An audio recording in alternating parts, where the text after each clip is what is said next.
قل هو القادر على أن يبعث عليكم عذابا من فوقكم أو من تحت أرجلكم أو يلبسكم شيعا ويذيق بعضكم بأس بعض انظر كيف نصرف الآيات لعلهم يفقهون صدق الله مولانا العظیم۔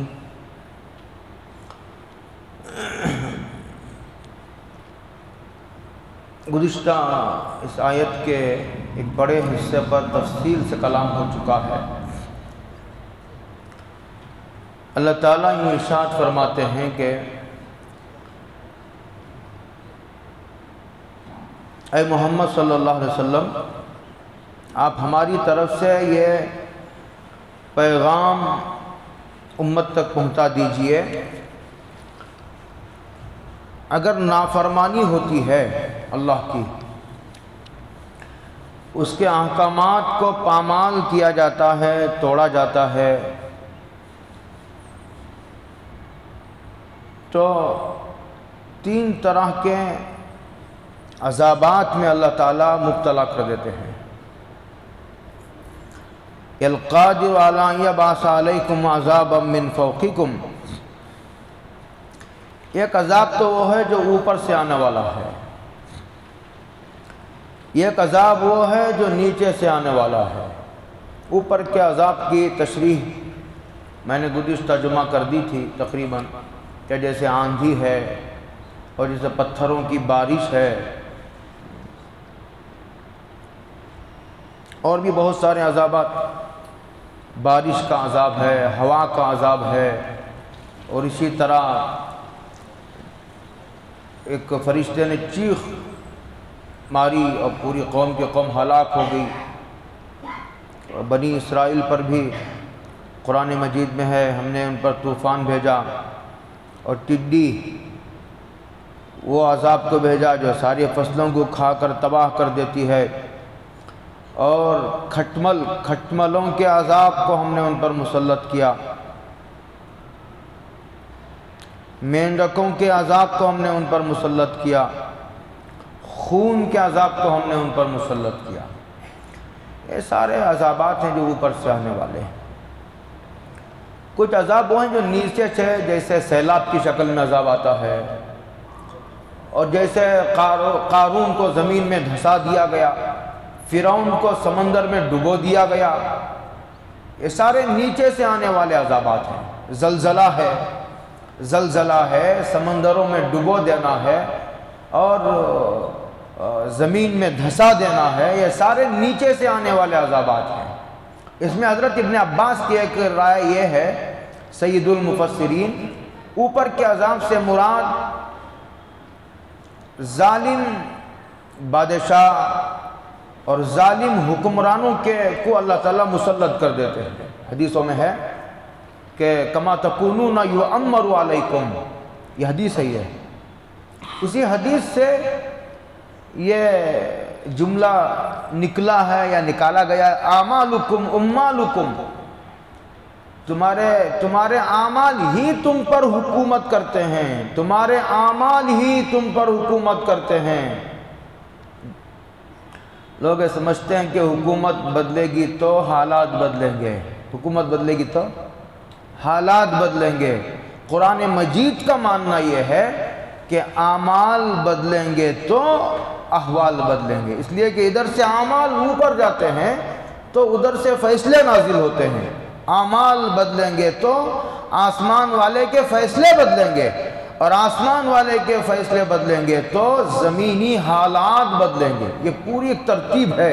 اسی کو حدیث میں فرمایا کما تکونون یؤمر علیکم، تم جیسے ہو ویسے ہی بادشاہ ہوں، کہنے جیسے تمہارے اعمال ہوں گے تو ویسے ہی بادشاہوں کو مسلط کیا جائے گا۔ اعمال اچھے ہیں تو اللہ تعالیٰ اچھے حکمرانوں کو مسلط فرماتے ہیں۔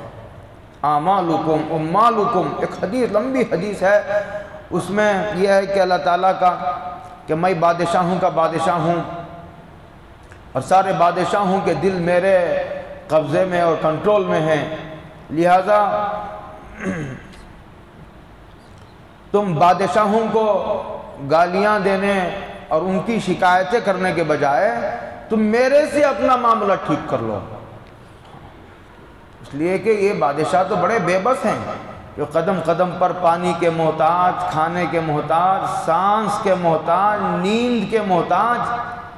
پیشاب بند ہو گیا تو بادشاہ کی ساری مستی ناک کے راستے سے بہہ جاتی ہے۔ اگر نیند ختم کر دے بادشاہوں کی ایک 10 دن کے لیے، بادشاہ کو دوسرے عذاب کی ضرورت نہیں ہے۔ ہاں، اتنے بے بس بادشاہ سارے بادشاہوں کے۔ تو دوسری تفسیر یہ ہے حضرت ابن عباس کی، اوپر کے عذاب سے مراد ظالم حکمران اور بادشاہ ہیں، نیچے کے عذاب سے مراد رعایا نافرمان ہو جاتی ہے، غداری کرتی ہے، بے وفائی کرتی ہے، ملازم، نوکر، چھوٹے لوگ، اس کے ماتحتی میں کام کرنے والے لوگ، یہ اس کی نافرمانی پر اتر آتے ہیں، غداری کرتے ہیں، بے وفائی کرتے ہیں۔ یہ بدعمالیوں کا خمیازہ ہوتا ہے جسے آدمی دنیا میں بھی عذاب بھگتتا ہے۔ وَلَنُذِيقَنَّهُم مِّنَ الْعَذَابِ الْأَدْنَىٰ دُونَ الْعَذَابِ الْأَكْبَرِ لَعَلَّهُمْ يَرْجِعُونَ۔ ایک تو بڑا عذاب ہے جو آخرت میں اللہ تعالیٰ دے گا۔ دنیا میں آخرت سے پہلے چھوٹے چھوٹے عذاب دے کر سونے والوں کو جگایا جاتا ہے، سونے والوں کو تنبیہ کی جاتی ہے، اٹھایا جاتا ہے، بیدار کیا جاتا ہے، اپنی قدرت کی طرف متوجہ کرنے کا اللہ تعالیٰ انتظام فرماتے ہیں، ورنہ آدمی فرعون بن جائے گا نا۔ گناہوں کی چھوٹی چھوٹی سزا دنیا میں بھی دیتی ہیں اللہ، اور یہ اللہ تعالیٰ کی رحمت کا تقاضا ہے، یہ اللہ تعالیٰ کی شفقت کا تقاضا ہے۔ تیسرا عذاب، حضرت سفیان ثوری کا مقولہ، یہ لکھا ہوا کتابوں میں کہ کہتے ہیں کہ جب مجھ سے کوئی گناہ سرزد ہوتا ہے تو اس کا اثر میں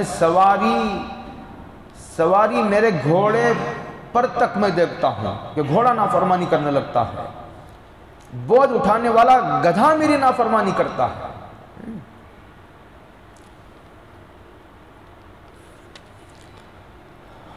قرآن مجید کی ایک آیت ہے سورہ بقرہ کی، بہت پہلے گزری دوسرے پارے میں، اس میں ایک آیت ہے اولئک یلعنہم اللہ ویلعنہم اللاعنون۔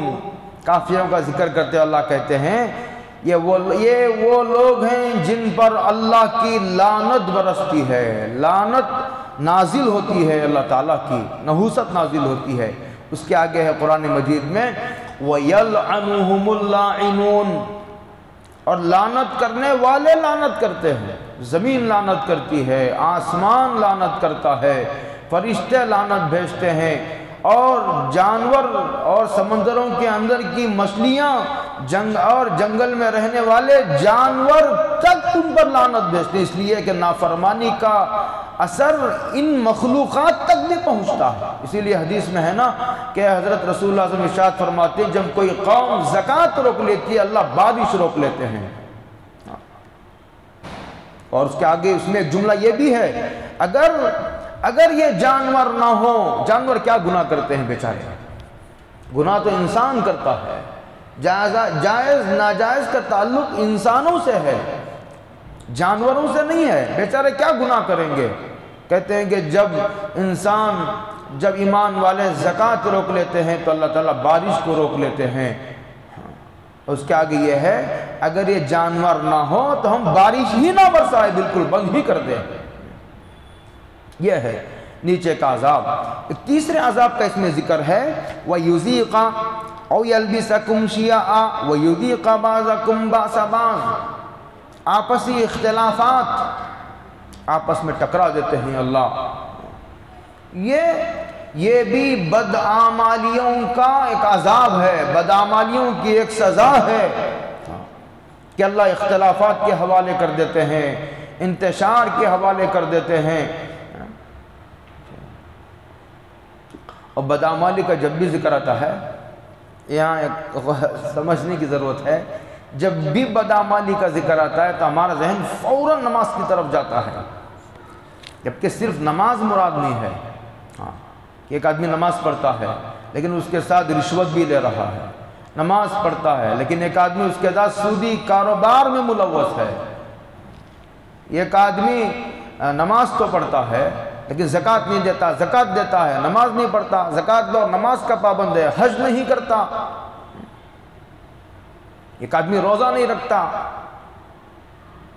ایک آدمی حقوق نہیں ادا کرتا، نماز بھی پڑھتا ہے، روزہ بھی رکھتا ہے اور زکوٰۃ بھی دیتا ہے، حج بھی ادا کرتا ہے، لیکن بندوں کے حقوق کو مسلسل پامال کرتا ہے، نہ ذمہ داروں کے حقوق، نہ چھوٹوں کے، نہ بڑوں کے، نہ بھائیوں کے، بہنوں کے، نہ ملازموں کے، نہ ماتحتوں کے، نہ پڑوسیوں کے، نہ انفرادی، نہ اجتماعی، کیا حقوق مجھ پر لاگو ہوتے ہیں، مسلسل حقوق کو پامال کیا جا رہا ہے، تو اس کی بھی تو وہ بھی تو نافرمانی ہے، وہ بھی تو گناہ ہے۔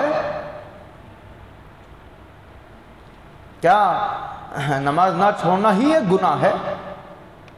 اختلافات، جب بہو ساس کے حقوق کو پامال کرے گی، ساس بہو کے حقوق کو پامال کرے گی، جب جو ہے وہ نوکر آقا کے حقوق کو پامال کرے گا، آقا نوکروں کے حقوق کو پامال کرے گا، بادشاہ رعایا کے حقوق کو پامال کرے گا، اور پبلک اپنے بادشاہوں کے حقوق کو پامال کرے گی، تو کیا یہ نافرمانی نہیں ہے؟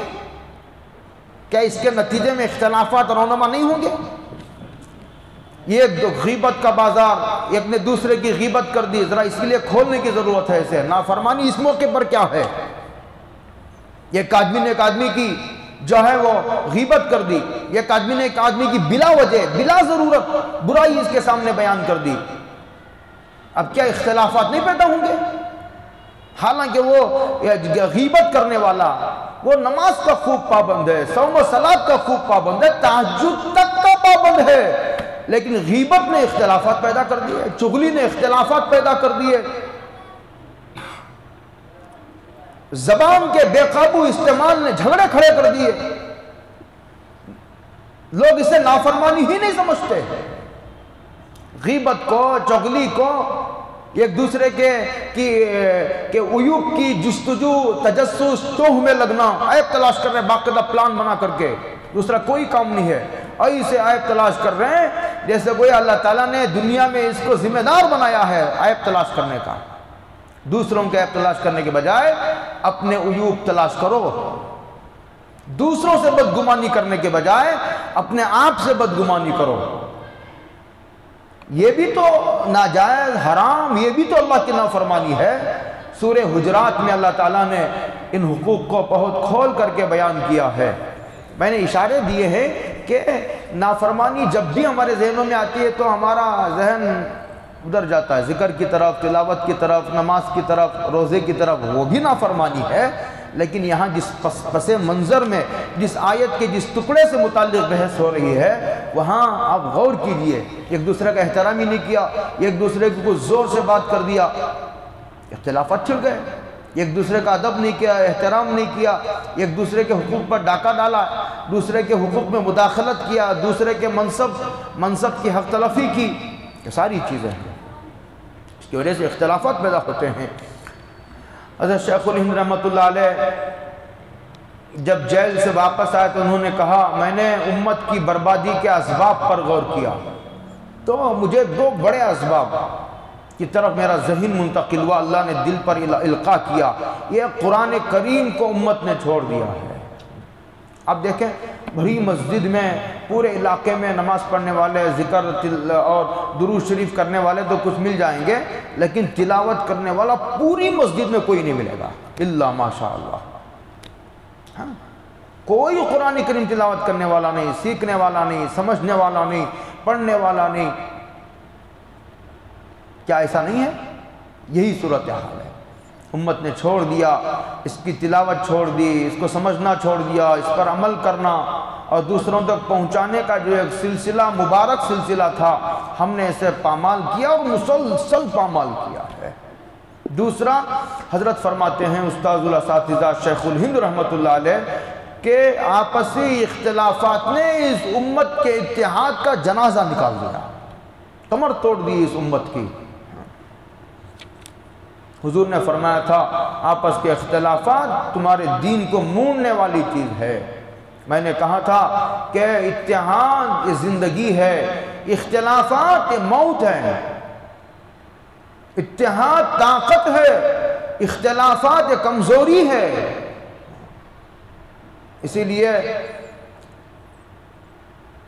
عجیب و غریب حدیث میں آپ کو سناتا ہوں، دعائیں بھی ہیں، اللہم الف بین قلوبنا واصلح ذات بیننا واہدنا سبل السلام ونجنا من الظلمات الی النور وجنبنا الفواحش ما ظہر منها وما بطن۔ اللہ ہمارے دلوں کو جوڑ دے، اختلافات کو ختم فرما، اندھیروں سے روشنی کی طرف لیا۔ حدیث میں حضرت رسول اللہ مع عائشہ راوی ہیں اس کی، یہ مستقل ٹاپک ہے، یہ موضوع ہے اختلافات کا، اتحاد کا۔ ہر اس سبب کے اس سوراخ کو سرکار نے بند کیا ہے جہاں سے انتشار و اختلاف داخل ہو سکتا ہے۔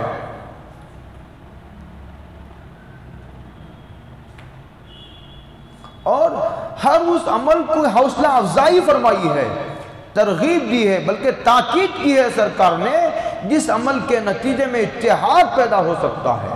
جیسے سرکار نے فرمایا افشوا السلام بینکم، آپس میں سلام کو رواج دو، تہادوا تحابوا، یہ ہدیہ لیا دیا کرو، اس سے آپس میں محبت پیدا ہوگی۔ آگے بڑھ کر کے سلام، البادی بالسلام بریء من الکبر، آگے بڑھ کر کے سلام کرنے کا مزاج پیدا کرو، اس سے دل کی بڑائی نکل جائے گی، اور دل کی بڑائی نکلے گی تو تواضع پیدا ہوگی، اور تواضع اتحاد کی بنیاد ہے۔ عاجزی، انکساری، جھک جانا، رشتوں کے سامنے جھک جانا، یہ جیت ہے، یہ دانش مندی ہے، یہ دور اندیشی ہے۔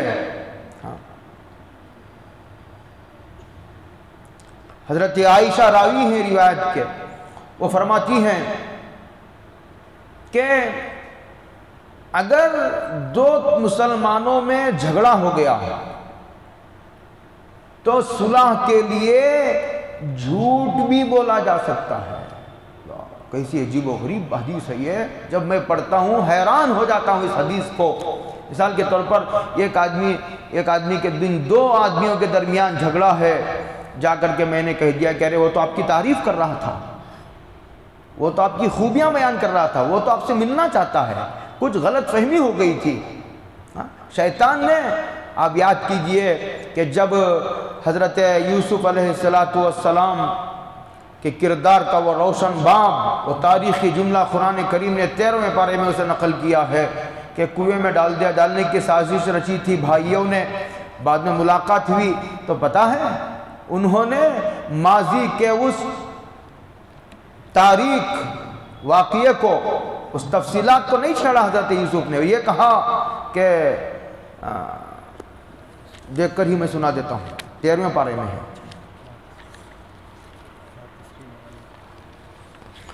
ہاں، لا تثریب علیکم اليوم، وہ بھی ہے، اس کے آگے اور ایک بھی جملہ بہت عجیب و غریب ہے، سننے جیسا جملہ ہے۔ جیسے صاف نبی ہے نا، نبی کا دل بھی اگر صاف نہ ہو تو کس کا دل صاف ہوگا؟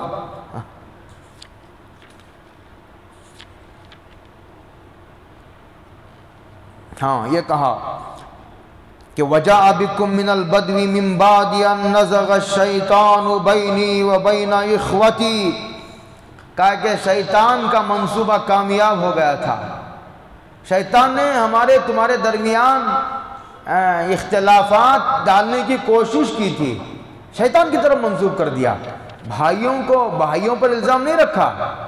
کیسی شرافت ہے، اعلیٰ درجے کی شرافت ہے۔ اب اندازہ کیجئے ان آپسی اختلافات نے کمر توڑ دی ہے۔ جہاں تک ہو سکے غیر ضروری اختلافات کو، اور یہ کہ اختلافات وہ ہیں جو ملت کی وجہ سے، جو دین کی بنیاد پر ہوتے ہیں، یہ اختلافات وہ جو اپنی ذات کی بنیاد پر ہوتے ہیں، وہاں تو کوئی گنجائش نہیں ہے، وہاں تو معاف کرنے کو جو ہے اپنا شیوا بنانا چاہیے، درگزر کرنے کو اپنا شیوا بنانا چاہیے، شیطان کو منسوب کر کے، اس کی طرف منسوب کر کے جو ہے گلے سے لگ جانا چاہیے، متحد ہو جانا چاہیے۔ انظر کیف نصرف الآیات، دیکھیے ہم کیسا الگ لب و لہجہ بدل کر آیتوں کو سمجھاتے ہیں، لعلہم یفقہون، تاکہ کسی نہ کسی طریقے سے سمجھ جائے۔ اگر غور کریں گے تو ضرور سمجھ جائیں گے، لیکن کوئی آدمی غور ہی نہ کرنا چاہے، کوئی سمجھنے ہی تیار نہ ہو، کوئی سننے ہی تیار نہ ہو، کوئی قسم کھا لے اس بات کی کہ دیکھیں مجھے کون سمجھاتا ہے، دیکھیں مجھے کون سمجھاتا ہے، اچھے نہیں سمجھا سکے میں بھی دیکھتا ہوں کون سمجھائے گا۔ اگر کوئی میں ایسا قسم کھا لے، ایسا طے کر لے، تو پھر اسے کون راہ ہدایت کی رہبری کر سکتا ہے؟ آگے اللہ نے کہا وَكَذَّبَ بِهِ قَوْمُكَ، کہا کہ وَكَذَّبَ بِهِ قَوْمُكَ، تیری قوم نے، حضور کو تسلی دی جا رہی ہے، تیری قوم نے قرآن مجید کو جھٹلایا ہے، عذاب کو جھٹلایا ہے۔ وَهُوَ الْحَقِّ، حالانکہ عذاب آنے والا ہے، عذاب کا آنا یقینی ہے۔ وَهُوَ الْحَقِّ، اپنے وقت پر آئے گا، رتی بھر ذرہ برابر شک کرنے کی، شبہ کی کوئی گنجائش موجود نہیں ہے، لیکن قوم جھٹلا رہی ہے، جھٹلانے کی کوئی بنیاد موجود نہیں ہے۔ اللہ حضور کہتے ہیں اس لیے جھٹلا رہی ہے، ارے تم کہتے ہو عذاب آ جائے گا، کہاں آیا عذاب؟ صرف اس وجہ سے جھٹلا رہی ہے کہ تم کہتے ہو عذاب آئے گا، کہاں آیا عذاب؟ کب سے کہہ رہے ہو عذاب آئے گا، عذاب آئے گا، کہاں آیا عذاب؟ وَهُوَ الْحَقِّ، حضور کہتے ہیں کہ آپ کہیے، اللہ کہتے ہیں حضور آپ کہیے ان سے لَسْتُ عَلَيْكُمْ بِوَكِيل، میں کوئی ٹھیکیدار تھوڑی ہوں کہ عذاب میرے کنٹرول میں ہو، مجھے جو سنانے کے لیے کہا گیا ہے وہ سنا رہا ہوں، پہنچانے کی جو ذمہ داری کندھوں پر ڈالی ہے پہنچا رہا ہوں بلا کم و کاست۔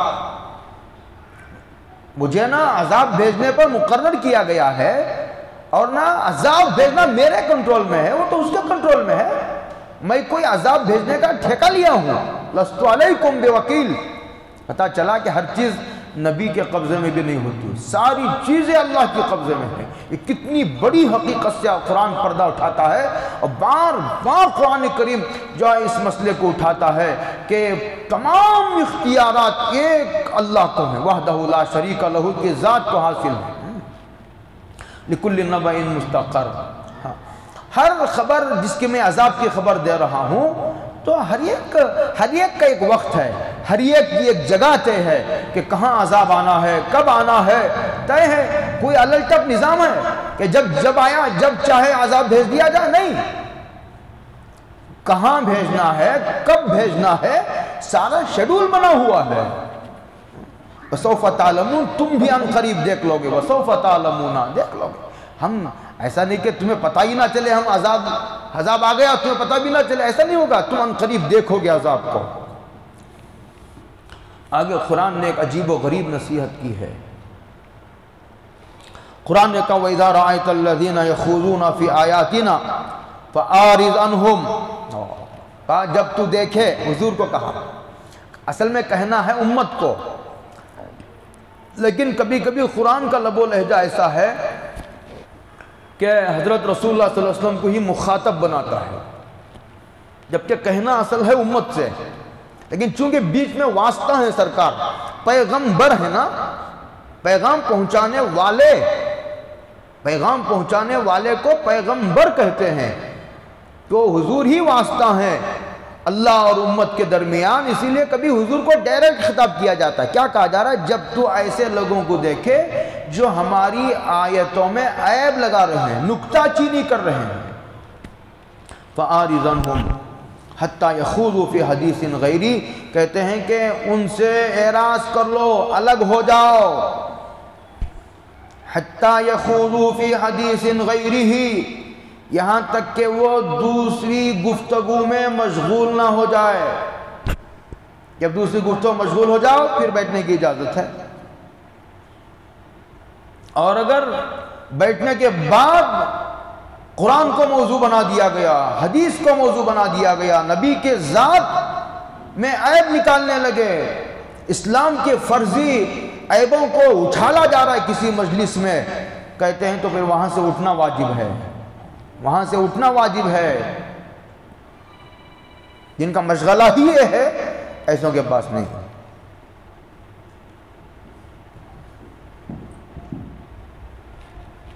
وَإِمَّا يُنْسِيَنَّكَ الشَّيْطَانُ، اگر تمہیں ممانعت کہہ رہے ایسے لوگوں کے ساتھ بیٹھنا منع ہے، یہ یاد نہیں رہا، اب بیٹھ گئے۔ وَإِمَّا يُنْسِيَنَّكَ الشَّيْطَانُ، اگر شیطان نے تمہیں بھلا دیا، سرکار کو، حضور کو کہا جا رہا ہے، اگر شیطان نے آپ کو بھلا دیا، اس میں ایک شبہ ہو سکتا ہے کہ کیا شیطان نبی کو بھی بھلا سکتا ہے؟ ہاں بھلا تو سکتا ہے، لیکن نبی کو اس بھول پر باقی نہیں رکھا جاتا، ورنہ تو قرآن و حدیث سے اعتماد اٹھ جائے گا نا، پتہ نہیں شیطان نے کہاں کہاں بھلا دیا ہے۔ بھول تو ہو سکتی ہے نبی سے بھی، نبی کوئی خدا تھوڑی ہے، لیکن اس بھول پر باقی نہیں رکھا جاتا، غلطی پر نبی کو باقی نہیں رکھا جاتا۔ اگر کبھی شیطان نے تم کو بھلا دیا، یہ ممانعت یاد نہیں رہی، یا نہیں تو یہ لوگ نکتہ چینی کرنے والے ہیں، ان لوگوں کے تعلق سے ذہن سے نکل گیا اور اب ان کے مجلس میں شریک ہو گئے، تو کہتے ہیں فَلَا تَقُدْ بَعْدَ الذِّكْرَى، یاد آ جانے کے بعد فوراً اٹھ جاؤ، اٹھنا واجب ہے۔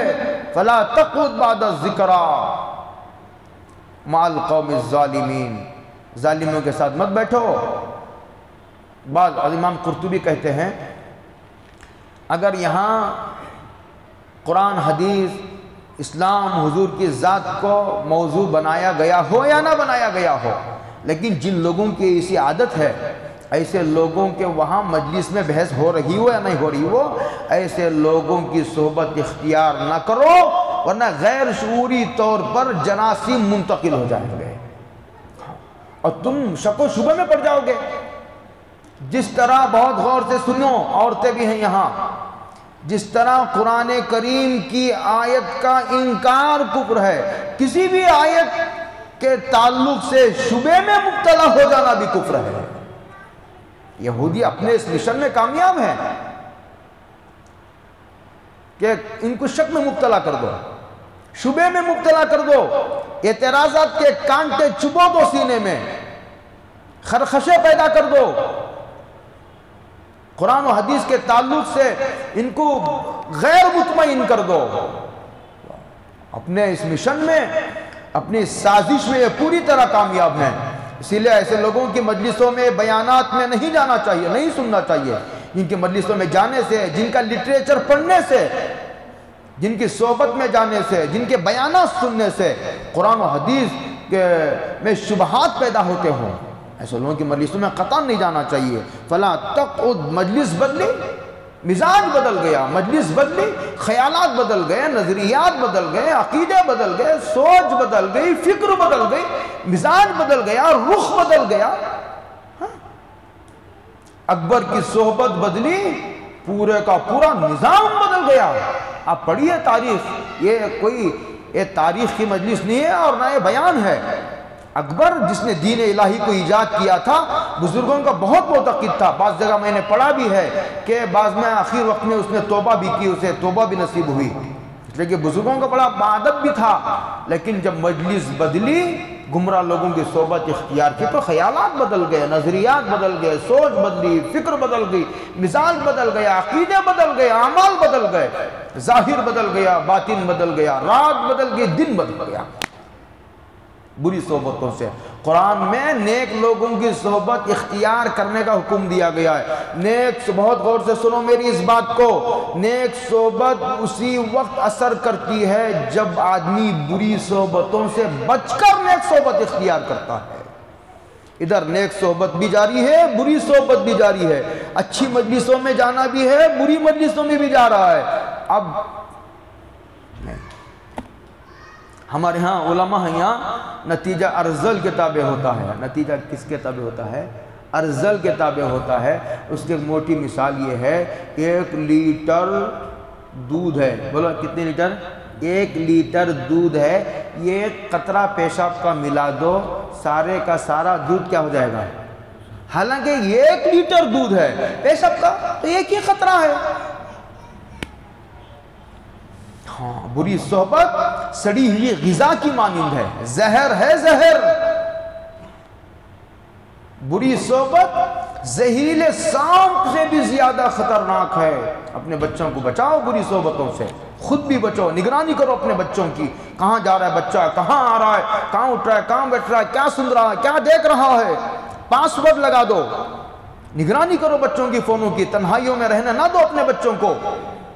حضرت رسول اللہ صلی اللہ علیہ وسلم نے ارشاد فرمایا انظر الی من یخالل، اگر کسی کا مزاج معلوم کرنا ہو، یہ معلوم کرنا ہو کہ اس کا عقیدہ کیا، دماغ کیا، سوچ کیا، نظریات کیا، تو یہ دیکھو کہ اس کا دوست کون ہے، اس کی کس سے دوستی ہے، خون گروپ کس سے ملتا ہے۔ کیا عجیب سرکار دو عالم صلی اللہ علیہ وسلم نے ہمیں کسوٹی دی ہے۔ فَلَا تَقُدْ بَعْدَ ذِكْرَ مَعَ الْقَوْمِ الظَّالِمِينَ، اللہ کہتے ہیں وَمَا عَلَى الَّذِينَ يَتَّقُونَ مِنْ حِسَابِهِمْ مِنْ شَيْءٍ، کہتے ہیں کہ جو لوگ اللہ سے ڈر کر زندگی گزارتے ہیں، احتیاط سے زندگی گزارتے ہیں، کبھی ان کو ایسے مجلسوں میں نہیں جاتے لیکن کبھی دینی یا دنیاوی ضرورت سے جانا پڑے، جو لوگ محتاط ہیں ایسے لوگوں کی صحبت میں نہیں بیٹھتے، ایسے لوگوں سے دوستی نہیں، گمراہ لوگوں سے، قرآن و حدیث میں شبہات ڈالنے اور پیدا کرنے والے لوگوں سے ان کے تعلقات نہیں، دوستی نہیں، صحبت نہیں، مجلس نہیں، لیکن ضرورت پڑ گئی، دینی یا دنیاوی ضرورت پڑ گئی تو کہتے ہیں وَمَا عَلَى الَّذِينَ يَتَّقُونَ مِنْ حِسَابِهِمْ مِنْ شَيْءٍ، کہتے ہیں کہ پھر تو محتاط رہنے والے لوگوں پر، ان کے نامہ اعمال پر کوئی اثر نہیں ہوگا، یعنی جا سکتے ہیں ضرورت ہو تو، لیکن آگے کہا وَلَكِنْ ذِكْرَى، ولیکن ذکرہ، لیکن نصیحت کرو، جا کر چپ مت بیٹھو، نصیحت کرو، ولیکن ذکرہ۔ ہو سکتا ہے کہ کسی ایسے آدمی جس کی طبیعت میں سلامتی ہو، ایسا آدمی جس کی طبیعت میں سلامتی ہو تمہاری بات کو قبول کر لے اور توبہ کر لے اور پھر مخلصانہ طور پر اسلام کی طرف آ جائے۔ نصیحت کرو اور مسلسل نصیحت کرو، لعلہم یتقون، تاکہ یہ لوگ ڈرے اللہ سے، تاکہ یہ ڈرے جہنم سے، تاکہ یہ بچ جائے جہنم سے۔ لعلہم یتقون کہہ کہ قرآن کریم نے یہ کہا کہ یہ بری صحبتیں اور اس طرح قرآن و حدیث میں نکتہ چینی اور عیب جوئی یہ جہنم تک پہنچانے کا راستہ ہے، اس سے بچ کر رہنا۔ اللہ تعالیٰ عمل کی توفیق عطا فرمائے۔ آگے بھی ایک بہت دور تک ایک دوسرا مضمون ہے، لیکن یہ مضمون بہت اہم ہے، صحبت والا مضمون۔ صحبت اپنا رنگ دکھا کر رہتی ہے، اللہ عمل کی توفیق عطا فرمائے۔ وآخر دعوانا الحمدللہ رب العالمین۔ عورتوں کے لیے ایک بات کہی تھی، یہاں عورتیں بھی آتی ہیں، لمبا بیان نہیں ہے، تفسیر میں بھی ان کے لیے ہر آیت میں ہر آیت سب کے لیے، مردوں کے لیے بھی عورتوں کے لیے بھی۔ ایک حدیث مجھے یاد آ گئی، گزشتہ جمعہ میں نے ایک بات کی طرف توجہ دلائی تھی کہ صبر ایک عظیم عبادت ہے، صبر، اور اس کا تعلق دنیا سے ہے۔ جنت میں شکر کی عبادت تو رہے گی، صبر کی عبادت کا موقع نہیں ملے گا۔ وہ جنت ہی کیا جنت ہے جہاں جا کر بھی صبر کرنا پڑے، وہاں شکر ہی شکر ہے، نعمتیں ہی نعمتیں، لذتیں ہی لذتیں، راحتیں ہی راحتیں، زندگی ہی زندگی، جوانی ہی جوانی، صحت ہی صحت، جنت۔ وہاں صبر کی عبادت کا موقع نہیں ملے گا۔ میں نے اس کے پس منظر میں کہا تھا کہ دنیا میں کچھ ناگوار حالات آ جاتے ہیں، کبھی جو ہے وہ مالی حالات آ جاتے ہیں، کبھی بیماریاں آ جاتے ہیں، کبھی بچوں کا انتقال ہو جاتا ہے، کبھی بچے کی طرف سے، کبھی چھوٹی موٹی بات شوہر سے ہو جاتی ہے، اور کبھی بات ساس کی طرف سے آ جاتی ہے، کبھی بہو کی طرف سے آ جاتی ہے، مختلف باتیں آتی جاتی رہتی ہیں، رات دن یہ سلسلہ ہے، کوئی ایک دو دن کا مسئلہ نہیں ہے۔ تو آدمی کو تحمل، برداشت، صبر، اس موقع کو ہاتھ سے جانے نہیں دینا چاہیے۔ یہ ایک عبادت کا موقع ہے، یہ صبر کی عبادت کا موقع ہے۔ بات بات پر اس مسئلے کو جو ہے وہ انجام تک پہنچانا، نتیجے تک پہنچا دینے کی جو بات، نادان، ناعاقبت اندیش لڑکیاں ہو یا دونوں طرف کے ذمہ دار ہوں، جو وہ ایسی باتیں کرتے ہیں بچوں جیسی کہ بات بات پر مسئلے کو اس کی آخری حد تک پہنچا دینے کی جو بات کرتے ہیں، یہ ایک غیر دانش مندانہ اقدام ہے، اور یہ شریعت سے میل کھانے والا مزاج نہیں ہے۔ قرآن مجید کی ایک آیت ہے ہنّا لباس لکم وانتم لباس لہن. قرآن نے کہا کہ یہ عورتیں تمہارا لباس ہیں اور تم عورتوں کا لباس ہو. عورتیں تمہارا لباس ہیں اور تم عورتوں کا لباس ہو. یعنی عورت مرد کی ضرورت ہے اور مرد عورت کی ضرورت ہے. اسی کو میں یوں سمجھاتا ہوں کہ عورت مرد کی کل کائنات ہے اور مرد عورت کی کل کائنات ہے. شوہر یہ ایک دوسرے کے بغیر جس طرح لباس کے بغیر ہمارا کام نہیں چلتا. لباس ضرورت ہے اور عربی میں ضرورت کہتے ہیں جس کے بغیر کام نہ چل سکے. جس کے بغیر کام نہ چل سکے اس کو کہتے ہیں ضرورت. جس طرح لباس کے بغیر کام نہیں چلتا اسی طرح مرد کے بغیر عورت کا، عورت کے بغیر مرد کا کام نہیں چلتا. لیکن قرآن میں اس کی 6 تفسیریں ہیں اور میں ان آیت کی تفسیر کرنے نہیں بیٹھا. اشارہ دے کر ایک دوسری بات کہہ کر بات ختم کروں گا. یہ ہے کہ 6 تفسیریں ہیں اس کی. حضرت تھانوی کا مستقل خطاب ہے حضرت کے خطبات میں. اس کی تفسیر یہ ہے کہ قرآن نے جو یہاں لباس سے تشبیہ دی ہے اس کی ایک وجہ کہی ہے، اس میں ایک راز کہی ہے، اس میں حکمت کہی ہے کہ لباس میلا ہو جاتا ہے. اسی طرح کبھی تعلقات میں بھی میل آ جاتا ہے. تو کیا کرو گے آپ؟ لباس کو ڈسٹ بن کے حوالے کر دو گے؟ کوڑا دان میں پھینک دو گے لباس کو؟ نہیں، دھو کر پھر استعمال کرو گے. اسی طرح کبھی اگر ایسی بات نہیں ہونی چاہیے. پہلے تو میں نے یہ کہا تھا کہ 2 چیزیں اپنا لو زندگی بھر کے لیے. ایک اپنی زبان میں مٹھاس، شہد سے بھی زیادہ مٹھاس، اور یہ مٹھاس دن بدن بڑھنا چاہیے، کم ہونے کے بجائے دن بدن تمہاری زبان کی مٹھاس میں اضافہ ہونا چاہیے. اور دوسرا خدمت کا مزاج پیدا کرو تو اختلافات ہی نہیں پیدا ہوں گے. خدمت میں اللہ نے عجیب تاثیر رکھی ہے. ظالم بھی سر جھکانے پر مجبور ہو جاتا ہے. میں نے گنگو بہمنی، یہ بہمنی سلطنت کا بانی ہے گنگو بہمنی. یہ جو بیدر ہے، گلبرگہ ہے، یہ بیجاپور ہے، تینوں مل کر یہ ایک حکومت تھی. 3 ٹکڑے ہو گئے بہمنی سلطنت کے. اس کا فاؤنڈر جو بانی ہے وہ گنگو بہمنی ہے. اس کا ایک تاریخی جملہ لکھا ہوا ہے کتابوں میں. وہ یہ کہتا تھا کہ یہ حکومت ہمارے ہی خاندان میں رہے گی، میری ہی نسلوں میں، میری ہی خاندان میں، اور مجھے لڑنے کی بھی ضرورت نہیں میری حکومت بچانے کے لیے. کسی نے پوچھا وہ کیسے؟ کہا کہ 2 خوبیاں میرے اندر بہت ہی زیادہ قابل ذکر ہیں. ایک یہ ہے کہ میں سخی بہت ہوں. میں کیا ہوں؟ میں سخی بہت ہوں. اور دوسرا چھوٹے سے چھوٹے آدمی سے بات بہت اچھی کرتا ہوں. چھوٹے سے چھوٹے آدمی سے بات بہت اچھی کرتا ہوں. یہ 2 خوبیاں ایسی ہیں کہ مجھے لڑنے کی بھی ضرورت نہیں اور حکومت میرے خاندان میں باقی رہے گی. خیر یہ بات گزشتہ آئی تھی صبر کی. آج ایک اور عبادت ہے شکر کی، جس میں حضرت رسول اللہ صلی اللہ علیہ وسلم نے حدیثوں میں ارشاد فرمایا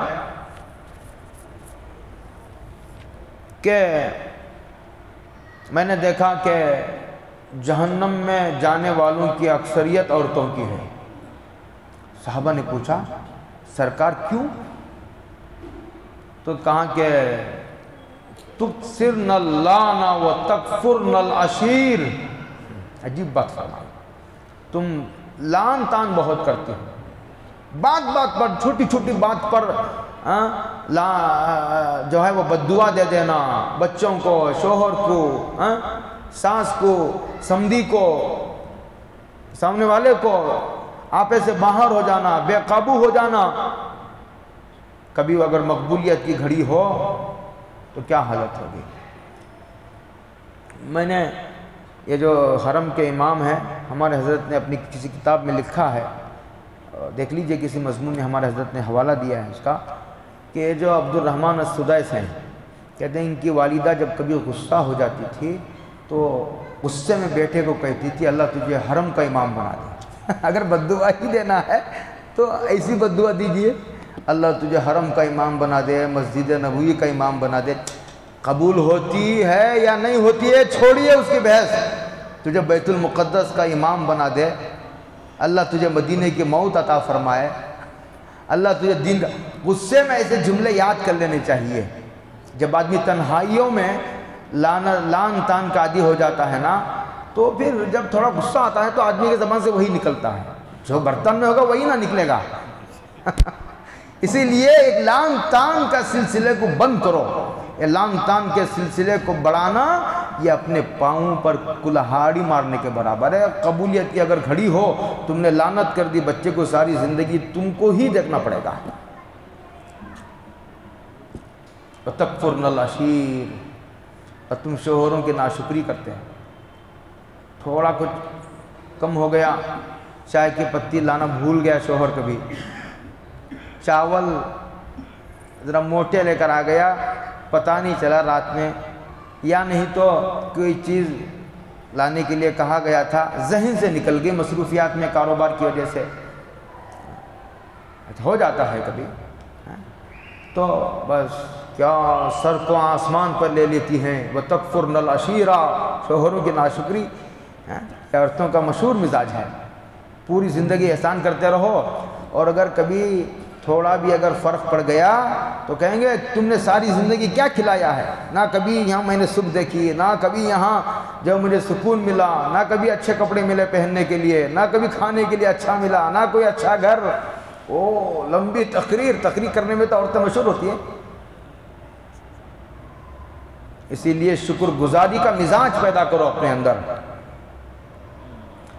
حضرت داؤد علیہ السلام کو حکم دیا گیا، اعملوا آل داؤد شکرا، اے داؤد کے بچوں، اے داؤد کے گھر والوں، اے داؤد کے خاندان والوں، شکر گزاری کو اپنا شیوا بنا لو، شکر گزاری کا مزاج پیدا کر لو۔ اعملوا آل داؤد شکرا، آگے عجیب بات کہی قرآن نے، رونگٹے کھڑے ہو جانے والا جملہ، وَقَلِيلٌ مِّنْ عِبَادِيَ الشَّكُورُ، میرے بندوں میں شکر کرنے والے بہت تھوڑے ہیں۔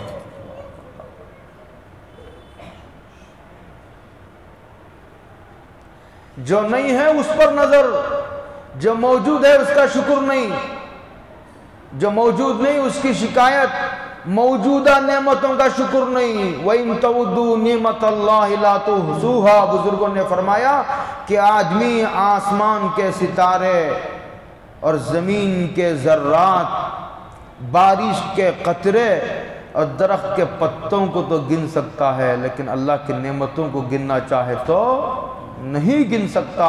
وَإِن تَعُدُّوا نِعْمَتَ اللَّهِ لَا تُحْصُوهَا، وَقَلِيلٌ مِّنْ عِبَادِيَ الشَّكُورُ، اللہ کہتے ہیں میرے بندوں میں شکر گزار بندے بہت تھوڑے ہیں، لہذا اگر شکر گزار بندے بن جاؤ گے تو بہت تمہاری قیمت بڑھ جائے گی، تمہارا وزن بڑھ جائے گا، تمہارا گریڈ بڑھ جائے گا۔ کیوں؟ اس لیے کہ مارکیٹ میں چیز کم ہے، جو چیز مارکیٹ میں کم ہوتی ہے اس کی قیمت زیادہ ہو جاتی ہے۔ آج کل ٹماٹر سڑ گئے بارش کی وجہ سے، ٹماٹر کی قیمت بڑھ گئی، کوتمیر کی قیمت بڑھ گئی۔ اعملوا آل داؤد شکرا، غور نہیں کرتے۔ اللہ کی محبت پیدا کرنے کا ایک طریقہ یہ ہے، روزانہ 2 منٹ اللہ کی نعمتوں کو یاد کرو۔ اللہ نے مسلمان بنایا، ایمان والی بنایا، ایمان والا بنایا، آنکھ دی، کان دیے، زبان دیے، ہاتھ دیے، اللہ نے کھانے کے لیے کھانا دیا، گھر دیا اللہ نے۔ سوچو کتنے لوگ ہیں جن کی آنکھ نہیں، کتنے لوگ ہیں جن کا کان ڈیمیج ہے، کتنے لوگ ہیں جن کا دماغ کا اسکرو لوز ہو گیا ہے، کتنے گونگے ہیں، کتنے لوگ اندھے ہیں، کتنوں کی کڈنیاں فیل ہیں، اور کتنے لوگ ہیں جن کا پیشاب بند ہے، کتنے لوگ ہیں جن کو کینسر ہے، اللہ نے صحت کی دولت سے نوازا، بیوی دیا، شوہر دیا، بچے دیے، اللہ نے کھانے کو کھانا دیا، کتنے جن کو کھانا نہیں ہے، بے روزگار ہیں، پریشان ہیں، بیماری علاج کے لیے پیسے نہیں، کتنے لوگ ہیں بے گھر ہیں۔ سوچو نعمتوں کو، سوچو۔ ہم پیشاب کو نعمت ہی نہیں سمجھتے، بند ہو جائے نا 10 دن تب پتہ چلے گا پیشاب کتنی بڑی نعمت ہے۔ آدمی اسی لیے حضور نے فرمایا اپنے سے چھوٹے لوگوں کو دیکھو، اپنے سے بڑے لوگوں کو نہ دیکھو۔ اپنے سے بڑے لوگوں کو دیکھو گے تو ناشکری کے جذبات جنم لیں گے۔ آخری میں دو باتیں دو قصے، بس اس کے بعد پھر انشاءاللہ تو ہو جائے گی۔ پیر صاحب کا میں نے ابھی پیر صاحب کا جب موقع ہو، کبھی اکثر تو سفروں میں ہی موقع ملتا ہے، یہاں فرصت نہیں ہوتی۔ پیر صاحب کہتے ہیں کہ میں ایک سفر کر رہا تھا فلائٹ میں، میرے بازو ایک عیسائی عورت بیٹھی ہوئی تھی، اس کے گود میں بچہ تھا۔ جب فلائٹ یہ پرواز بھری اور اوپر وہ چلنے لگی تو کہتے ہیں کہ چھوٹا سا ڈبہ تھا، اس نے اسے اوپن کیا، اس کے بعد ایک چھوٹے چمچے سے ٹی اسپون اس کے ذریعے وہ بچے کو کچھ کھلانے لگی۔ یہ ایک لقمہ کھلاتی اور بچے سے کہتی کہ تھینک یو کہو۔ کیا کہو؟ تھینک یو کہو۔ وہ بچہ تھینک یو کہتا، پھر دوسرا لقمہ کھلاتی اور کہتی تھینک یو کہو، پھر تیسرا لقمہ کھلاتی اور کہتی شکریہ ادا کرو۔ آپ سمجھ رہے ہیں میری بات؟ نہیں سمجھ رہی؟ یہ ہماری چیزیں تھی، انہوں نے سیکھ لی۔ ایک قصہ اور میں نے سنا ہے کہ ایک آدمی اپنے ایک عزیز کے گھر مہمان ہوئے، کھانا وانا کھایا، جب رات کو سونے کا وقت آیا تو جو گھر کے میزبان تھے انہوں نے کہا کہ یہ واش روم ہے، یہ حمام ہے اور یہ بیڈ روم ہے آپ کا، یہ کچن ہے، اگر ضرورت پڑے کبھی رات میں، سب بتا دیا۔ بتا کر وہ اپنے بیڈ روم میں چلے گئے، ان کو ان کے بیڈ روم میں انہوں نے چھوڑ دیا۔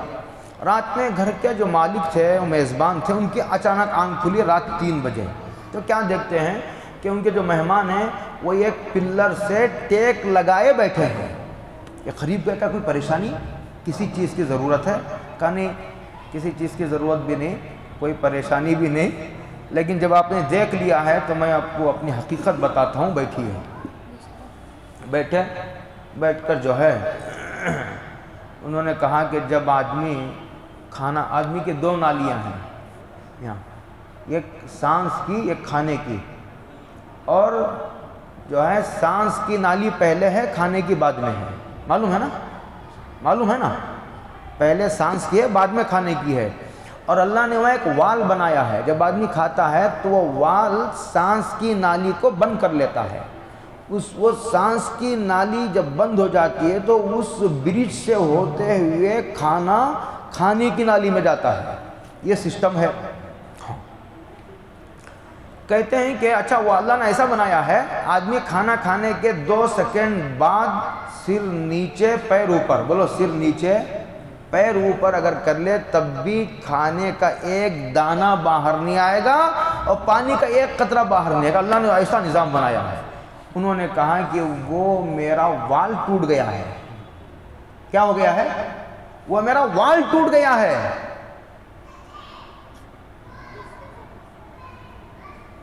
اب میں پوری زندگی بیڈ پر لیٹ کر نہیں سو سکتا، بیٹھے بیٹھے ہی نیند کر لیتا۔